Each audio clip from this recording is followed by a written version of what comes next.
Hello, everyone.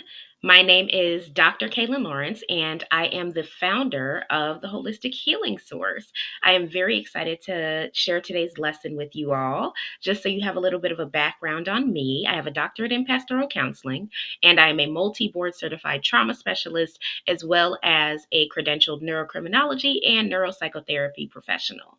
So I don't want to keep you guys waiting too much longer, so let's just jump right into the lesson. Let me go ahead and share my screen.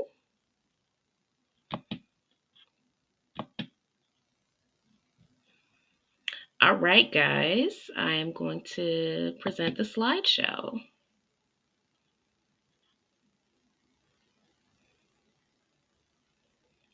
All right, so this first lesson is going to be common mental health conditions, their symptoms, and when to refer someone to a psychology professional. First, let's start off with what is the legal scope of practice for religious and spiritual leaders when offering counseling services? I want to start off with this because the majority of my audience will be some kind of faith based practitioner, whether they are psychotherapists, LCSWs, LCPCs, LMFTs, pastoral counselors, whoever, usually because my content is holistic in nature and spirit led.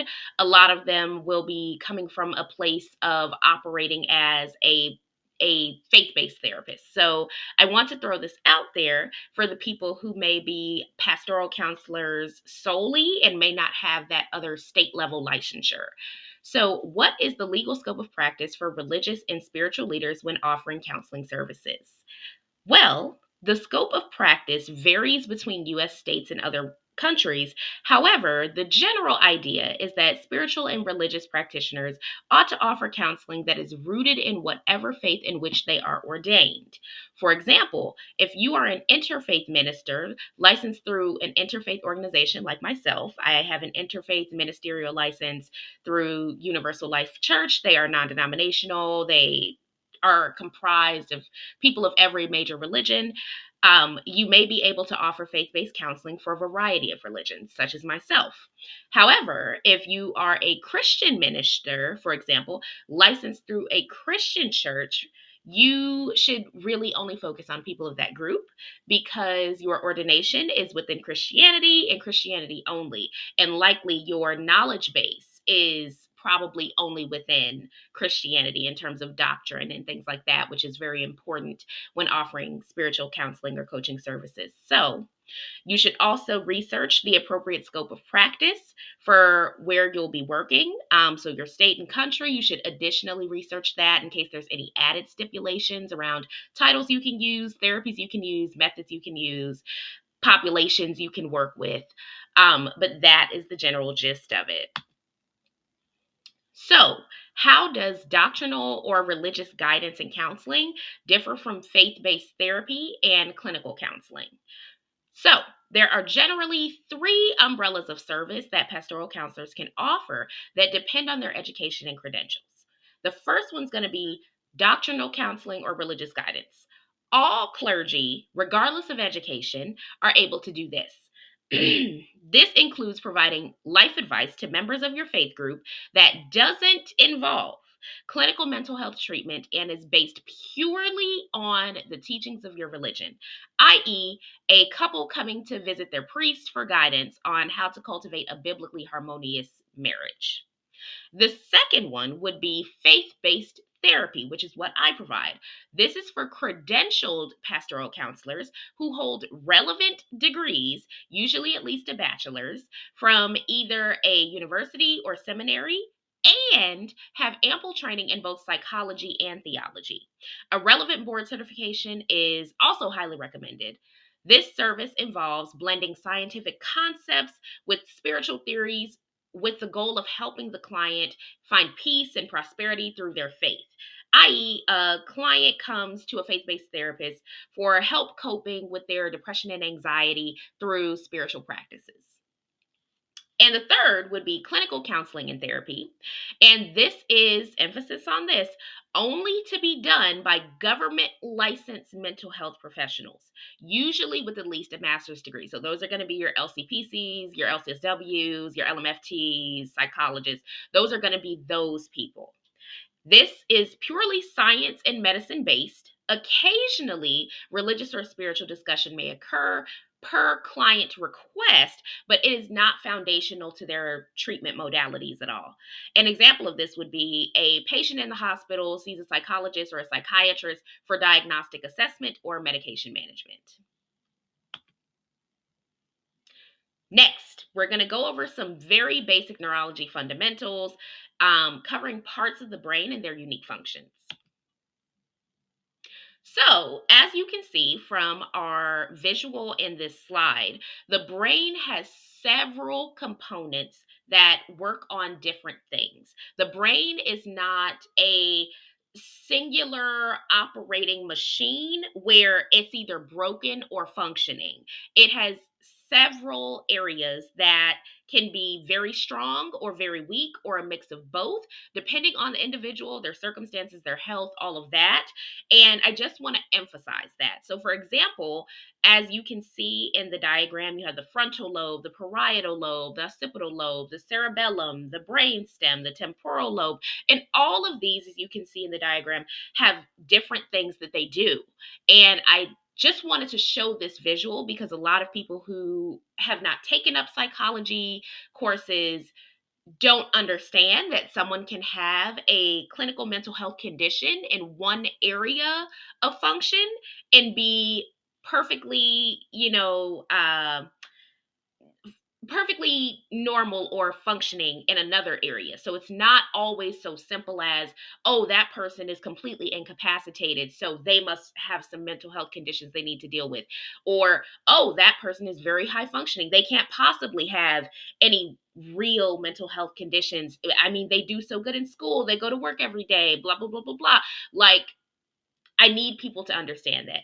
You can have something going on in an area of the brain that deals with your mood, and your mood may fluctuate quite a bit. Your mood may not be that strong and may be holding you back, but you could be very intellectually gifted and socially charismatic and things like that. Or vice versa, like your mood might be fine and your intellect might be fine, but then when it comes to social interactions, maybe you have social anxiety or things like that. So very much a it's very much a multifaceted organ, and we need to treat it as such. So here's some key points. The human brain is very complex with many different components that each have unique functions. Impairment to part of the brain does not mean that all brain function is lost or negatively impacted. There are numerous kinds of brain impairments that may be psychological, such as mood, emotions, thinking processes, and behavior, developmental, i.e., communication, learning, intellectual capacity, social abilities, or neurological, conditions directly affecting the nervous system with biological implications, for examples.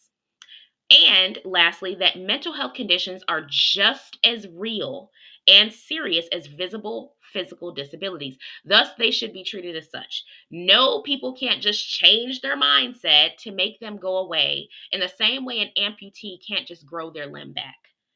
Proper professional treatment and or medication is the strongest solution at the individual level. Enhanced public health initiatives are powerful at the population level. So, if someone has a diagnosis of clinical depression, clinical anxiety, bipolar disorder, borderline personality disorder, schizophrenia, they can't just stop thinking like that. They can't just change their mindset. If you wouldn't ask an amputee to grow their limb back, don't ask somebody with a chronic mental health condition to just change their mindset. Don't do it. So, speaking of conditions, here's an overview of common, quote unquote, complex mental, behavioral, developmental health conditions and their effects on decision making and lifestyle. The first one's going to be clinical depression. Clinical depression is loosely defined as when persistent intense sadness and or loss of interest in life begin to affect one's day-to-day responsibilities and activities such as sleeping, eating, bathing, working, or childcare. It is a condition that can affect people of all backgrounds. Research suggests that genetic DNA biological bodily changes, and environmental slash circumstantial abuse, toxins, neglect, trauma factors all play a role in developing depression. Some warning signs to refer someone to a psych professional would be a noticeable decrease in upholding day to day responsibilities or activities, social withdrawal and isolation, express lack or desire to live, engaging in unhealthy coping mechanisms or self injurious behavior, and continued excessive sleeping to avoid their negative emotions. The next one is clinical anxiety. Clinical anxiety is loosely defined as when persistent intense worry and or fear begin to affect one's day-to-day responsibilities, engaging in normal activities, or ability to maintain healthy relationships. It is a condition that can affect people of all backgrounds. Research suggests that genetic, DNA, biological, bodily changes, and environmental or circumstantial abuse, toxins, neglect, trauma factors can all play a role in anxiety. Some warning signs to refer someone to a psych professional would include noticeable decreases in upholding day to day responsibilities, express inability to relax over an extended period of time due to excessive stress or panic, intense need for control beyond a normal threshold, continued trouble falling asleep or staying asleep, engaging in unhealthy coping mechanisms or self injurious behavior.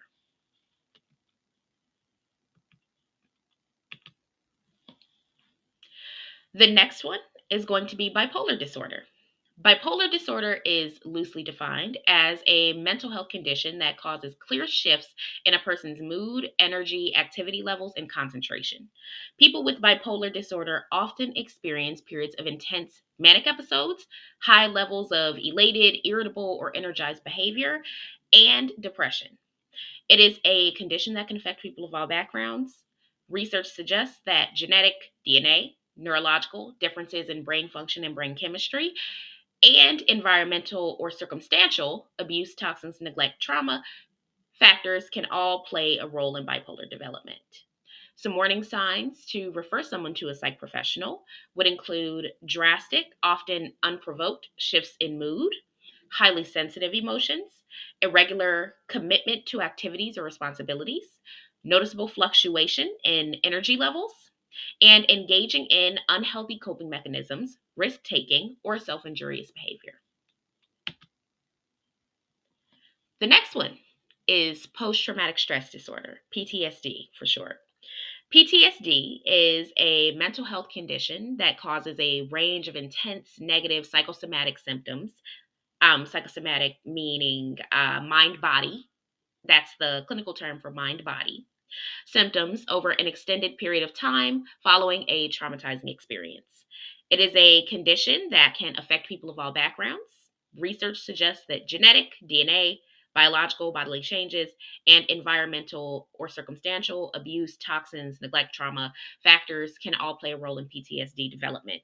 Some warning signs to refer someone to a psych professional would include recurring persistent flashbacks and dreams about the trauma, deeply visceral reactions to discussing the trauma, displaying noticeable avoidance to things related to the trauma, i.e., places, people, objects, etc., continual shifts in their demeanor, such as increased aggression, irritability, or anxiety, and engaging in unhealthy coping mechanisms or self injurious behavior. And I want to emphasize one of my board certifications through the American Academy of Experts in Traumatic Stress, of which I am a member, is acute traumatic stress. And I want to make the distinction here that acute traumatic stress is something that happens within 30 days of a majorly traumatizing event. So from the onset of the event up to 30 days. That is considered to be a little less it's looked at to be a little bit more expected, especially when it's an extremely traumatizing event for someone to display the symptoms of acute traumatic stress within that first 30 days of the onset of the trauma. However, with post-traumatic stress disorder, that's usually diagnosed when it's over an extended period of time. You're looking at months following the traumatic event, and they are um, oftentimes even getting more intense and getting worse over time following the trauma in terms of their behaviors and their symptoms. So that is something you want to look out for. And I just wanted to make that distinction so that people can understand that, if someone, for example, just had their house burned down and within 2 weeks they're experiencing these things, like that's probably not something to jump up and say, hey, you should, immediately go escalate your psych treatment to someone else. They can. That's always, good to investigate if they're open to doing that, but it's not necessarily something to be as worried about as if the event happened months ago and they're still exhibiting these same symptoms or telltale signs. So if it has been over an extended period of time since that traumatic event on site, then definitely refer them to someone who can help them deal with that if that is not you, if you are not credentialed to treat someone with PTSD. Next is autism spectrum disorder. Autism spectrum disorder is a neurological and developmental disorder that affects how people interact with others, communicate, learn, and behave.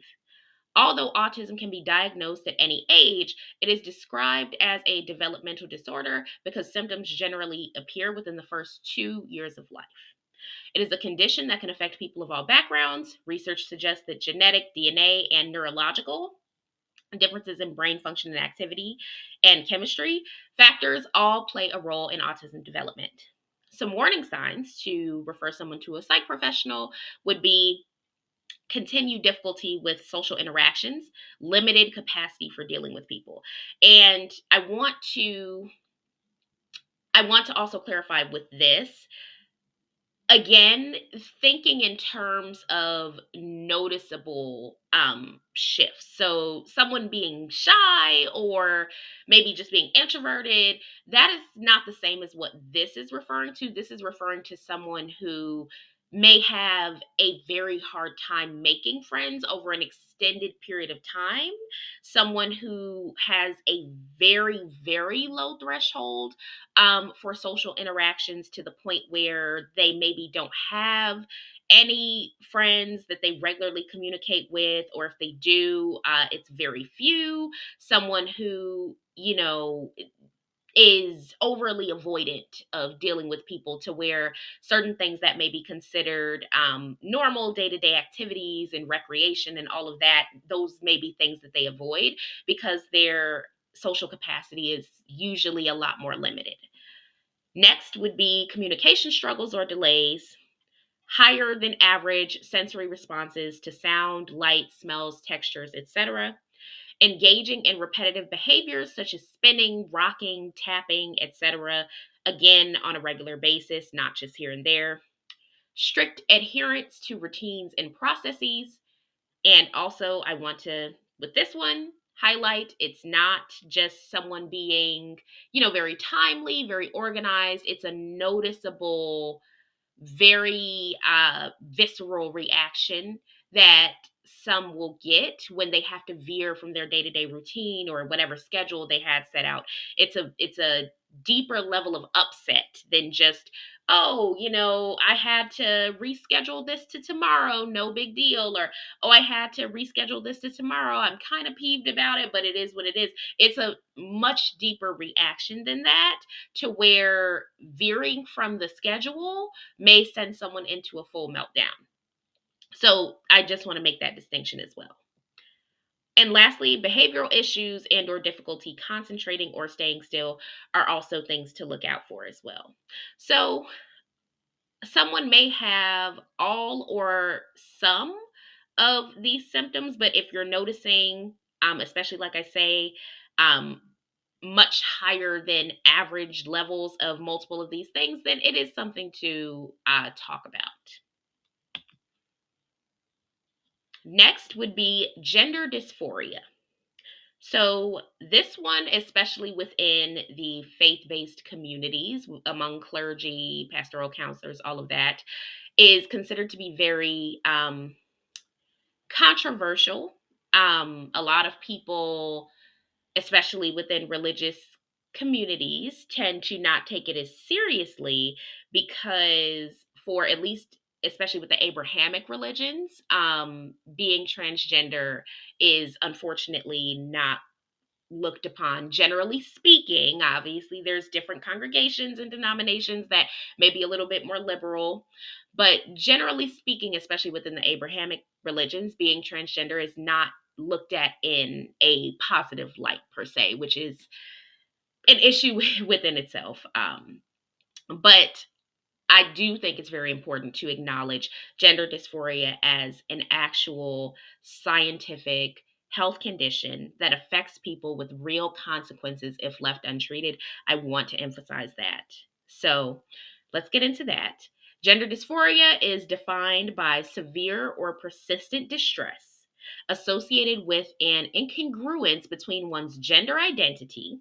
So, gender identity is the gender that they personally most identify with, and their biological sex, which is what they were assigned at birth. So, when you're born, it's male, female, or intersex, depending.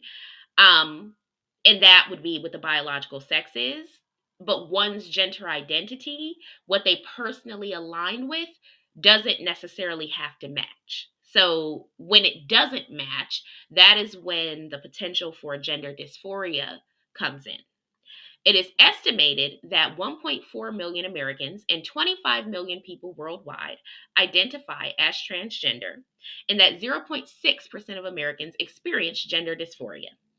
The pathophysiology of gender dysphoria is multifactorial and still in development, as this has only been formally recognized in the 21st century for the most part. It is a condition that can affect people of all backgrounds. And I want to emphasize that all races, all ages, all cultures, all political orientations, religions, whatever.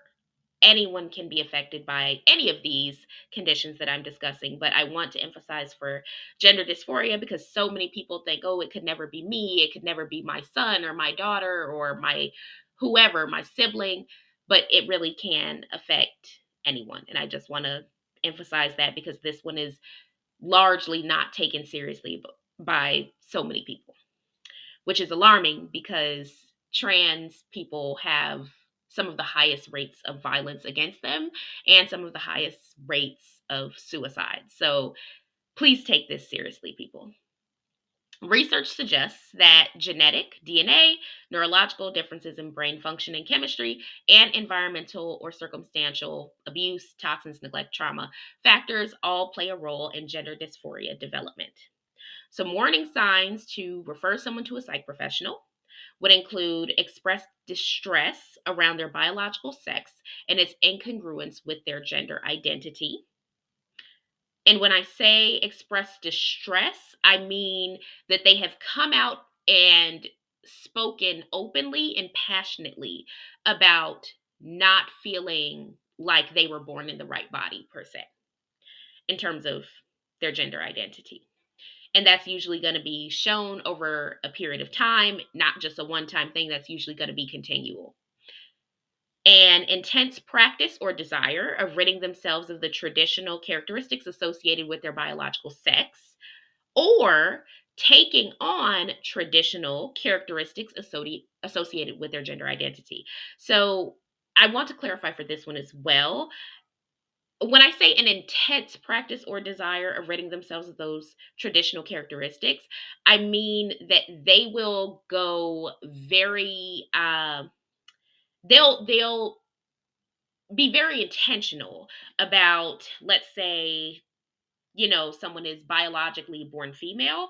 That could look like someone who is biologically born female but then realizes they are trans and their gender identity is male or as a man. They may go so far as to only wear male clothing, to adorn themselves in a fashion that is usually consistent with men's grooming and fashion and beauty standards. They may wear their hair a certain way. They may um, take on a lot of this traditional characteristics and how they present themselves and how they go in their day-to-day life to the point where they may, as noted, they may completely avoid the traditional characteristics of their sex that they were born as. Now, that is not always the case, because there are people who are gender fluid, and there are people who are non-binary, and people who, you know, exist somewhere in the spectrum of in between, or they may fluctuate. But just giving a little bit more of a clear cut example, easy to understand for someone who is not that familiar with the science of gender dysphoria, and affirming care, that would just be like a simple example. So the person who was biologically born female realize later on that their gender identity is male, and then they noticeably take on a lot of traditional male characteristics in the way they present themselves and dress and behave and all of that. And they actively avoid the things that are traditional female qualities or traits. And lastly, engaging in unhealthy coping mechanisms or self injurious behavior. As I mentioned earlier, trans people unfortunately have very high rates of violence against them and suicide rates. So, really keeping an eye out on those unhealthy coping mechanisms could truly save someone's life. So, with gender dysphoria, I again just want to really emphasize that that really needs to be taken seriously. Don't engage in any kind of conversion activities or anything like that, because that is expressly harmful and not helpful in any way. Not only does it emotionally negatively impact people, but it physically, depending on the treatment modality, it can physically harm people as well. So I just wanted to make sure I was very clear about this slide. But the way you can also be sensitive to people's gender identities is if someone tells you to use pronouns that may not appear to match their aesthetic, use the pronouns. It's not that hard. That's a very simple way to show respect for someone's gender identity. Just because they may appear to be female, if they want to go by he or they want to go by they, or even if they don't want to go by either one of those, making sure you respect that request can make a world of a difference, regardless of how you may feel about it, regardless of whatever your religious beliefs may say, regardless of all of that. Just giving people respect really can pay a lot of good to society. So keep that in mind, people. And next, we have substance use disorder. Substance use disorder is a treatable mental disorder that affects a person's brain and behavior, leading to their inability to control their use of substances like alcohol, cannabis, nicotine, cocaine, opioids, etc. And symptoms can be moderate to severe, with addiction being the most severe form of substance use disorder. It is a condition that can affect people of all backgrounds. Research suggests that genetic, DNA, biological bodily changes, neurological differences in brain function and chemistry, and environmental and circumstantial abuse, toxins, neglect, trauma, etc. factors can all play a role in substance use disorder development. And also, it has been shown through research that long term use of certain substances also not only creates that behavioral dependency, but it's a chemical dependency on top of that. So the body literally begins to depend on whatever that substance is. It begins to crave it in a way that is overwhelmingly intense. In a way, if I could make an analogy, if you hadn't eaten in 2 days, the way your body 2 or 3 days would crave and long for food is the way that some people with substance use disorder can crave and long for that habit within hours of not getting a fix, if they are far enough along in their addiction. So taking that seriously is also something you should really do. Drug related and substance use related overdoses happen every day, to many, many people, way more than it should. And taking that seriously is something that we can really do well to do. So, Some warning signs to refer someone to a psych professional in this case would be daily or near daily dependence on, and by dependence, I mean a strong desire to use the substance over an extended period of time, often without physician oversight. So I want to clarify this because people have in their minds that if they are not itching, losing all matter of control, not able to go to work, not able to maintain relationships, really the stereotypical image that you get when you hear someone dealing with addiction. They think if they're not that person, that there is no issue, and that is not true at all. That is not true at all. Substance use disorder can begin with someone who just, even if it's not considered a hard drug per se. I hear a lot of people, for example, when it comes to cannabis use, they don't think that they can become addicted to weed or to THC or to cannabis or however, but the studies just don't show that. That is not true. You can become addicted to really a lot of different things, to sex, to gambling, to sugar, to a lot of things that aren't hard drugs. Um, so using the rationality that, oh, I can't, be addicted to weed. Or another one that I hear a lot is cigarettes. Like, oh, I can't be addicted to nicotine. I can't be addicted to cigarettes. It's not, cocaine. It's not opioids. It's not meth. It's not this. It's not that. When really, if you're smoking a pack a day, that's a big problem.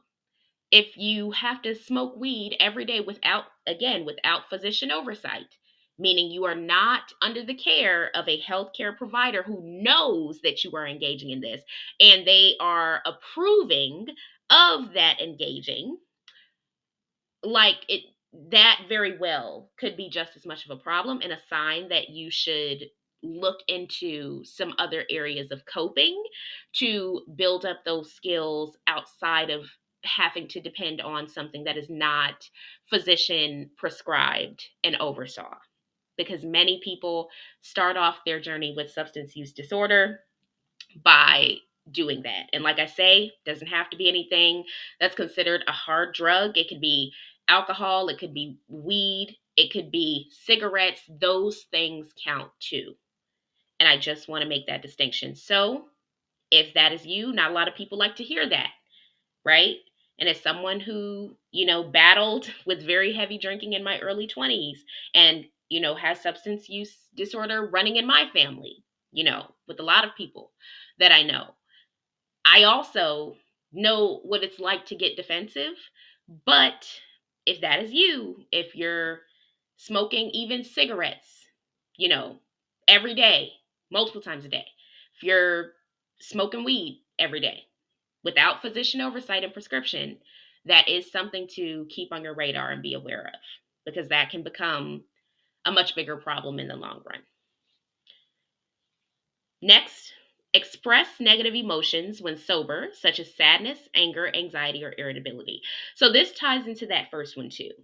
If you find that you cannot function peacefully over an extended period of time outside of, like, major life shifts or traumatic events, death in the family, loss of a job, something like that, being a victim of a crime, something, maybe short term, you're grieving and it's a special circumstance as to why you may be drinking more than normal, or maybe, smoking a little bit more than normal or something like that.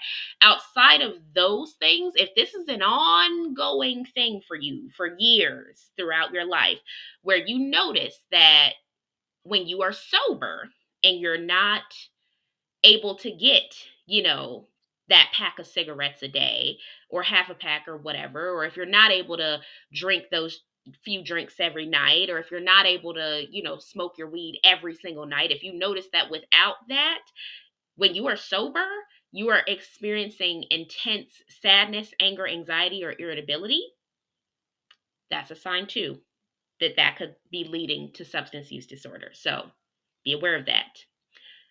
Next, spending large percentages of your budget or of their budget on the substance, especially when prioritizing it over necessities. So, if you, let's say, The substance you're using is alcohol.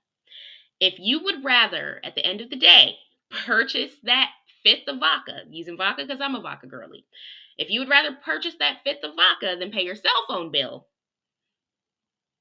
you should really look at how much weight you're putting on that drink. How much control does that have over you to where you're foregoing paying your cell phone bill, paying your light bill, paying whatever? How much influence does that substance have on you to where you're foregoing these necessities? If you'd rather spend your last buying, your edibles, but you haven't paid your car insurance and you use your car actively, think about it. Think about it. So, within you or someone else, pay attention to those things. Lastly, physical symptoms of withdrawal when sober, such as changes in body temperature, sleep patterns, aches and pains, and eating habits. This is usually going to happen when someone has been using said substance over a very extended period of time to where their body has become very used to it, very dependent on it, and is not knowing how to regulate and get back to normal without said substance. So if you're someone who, you know, went years even being a daily or near daily user of a certain substance or, what have you, and then you just cold turkey quit, you likely will have both those emotional and mental symptoms that I talked about earlier, as well as the physical symptoms of withdrawal. So being aware of all of that is key. Schizophrenia is the next one we're going to talk about.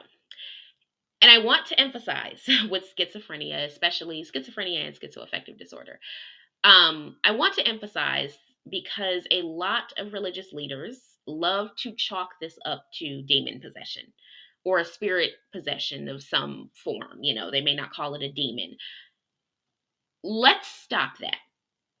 Whether or not you believe in demon possession or the supernatural or what have you, whatever you believe in regards to that doesn't matter.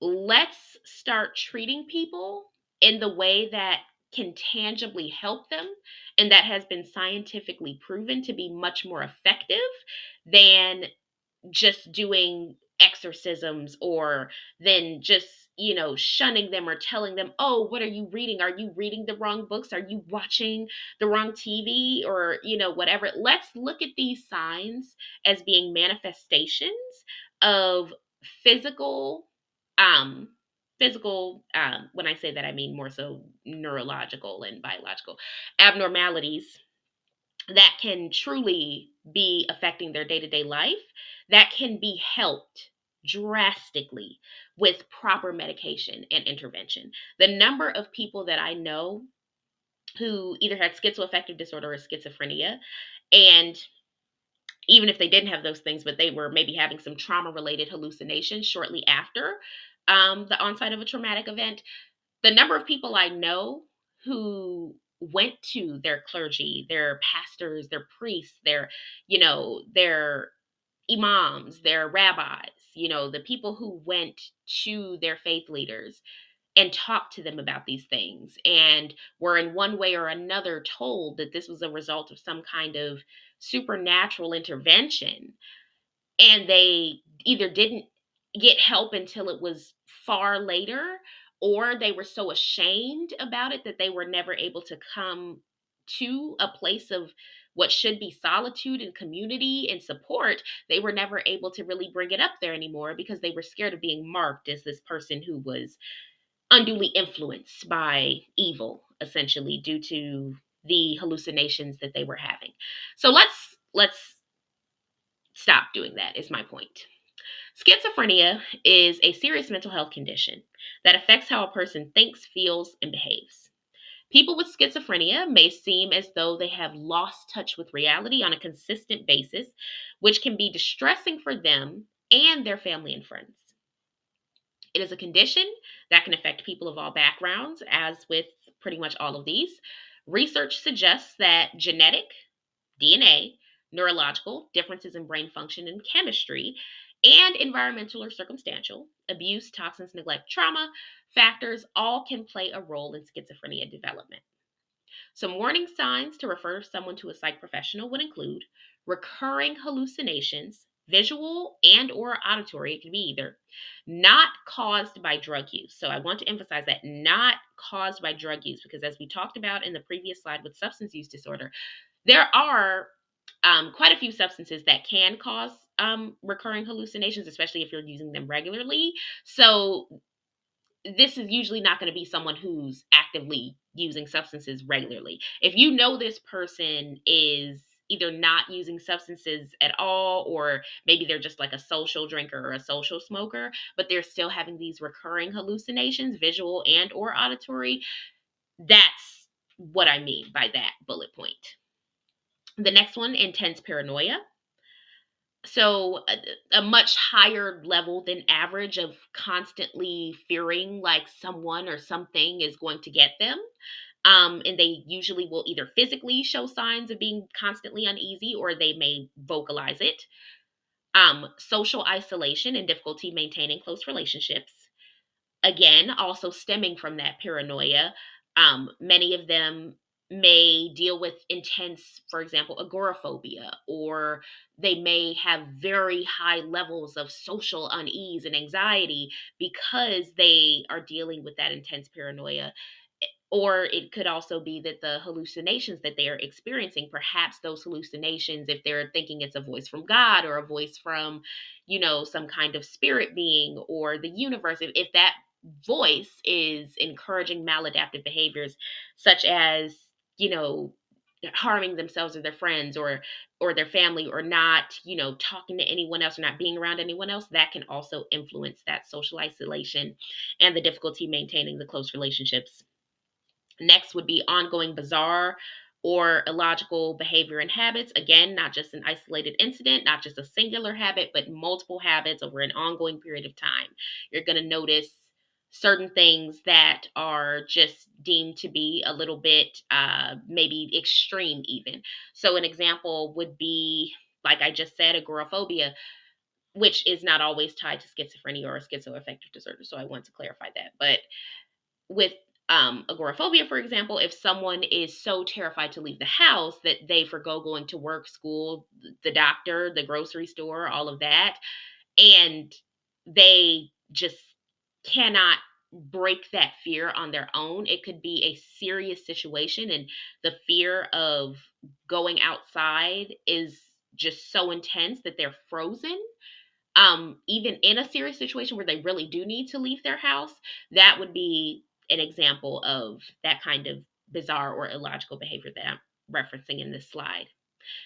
And lastly, firmly held convictions that are not based in reality.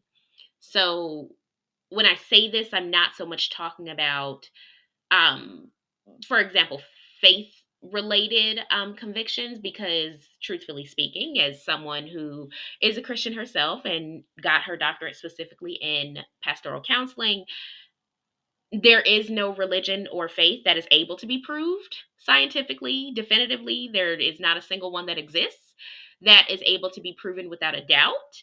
So essentially, every religion has the ability to appear illogical to someone. So I'm not so much talking about that. I'm talking about things that have been able to have been proved scientifically time and time again. And they have firmly rooted convictions that are contrary to that, for which they have no proof. They have no real reason to feel these things, but they do.